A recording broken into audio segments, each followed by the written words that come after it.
فيضاعفه له وله أجر كريم. يوم ترى المؤمنين والمؤمنات يسعى نورهم بين أيديهم وبأيمانهم بشراكم اليوم جنة تجري من تحتها الأنهار خالدين فيها ذلك هو الفوز العظيم.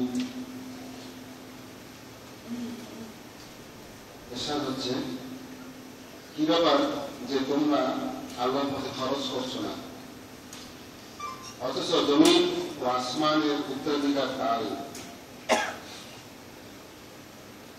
তোমাদের মধ্যে যারা বিজয়ের পরে অর্থ ব্যয় করবে ও জিহাদ করবে তারা কখনো সেসব লোকের সমর্থ হতে পারে না যারা বিজয়ের পূর্বে ব্যয় করেছে ও জিহাদ করেছে।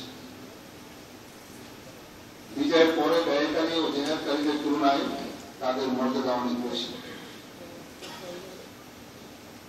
যদিও আল্লাহ উভয়কে প্রতিদানের প্রতিশ্রুতি দিয়েছেন, তোমরা যা করছো আল্লাহ সে সম্পর্কে অবহিত। এমন কেউ কি আছে যে আল্লাহকে ঋণ দিতে পারবে? উত্তম ঋণ যাতে আল্লাহ তার কয়েক গুণ বৃদ্ধি করে ফেরত দিবেন, আর সেদিন তার জন্য রয়েছে সর্বোত্তম প্রতিদান। যেদিন তোমরা ঈমানদার নারী ও পুরুষদের দেখবে তাদের নূর তাদের সামনে ও ডান দিকে দৌড়াচ্ছে, তাদেরকে বলা হবে আজ তোমাদের জন্য সুসংবাদ, জান্নাত সমূহ থাকবে তার পাদদেশে,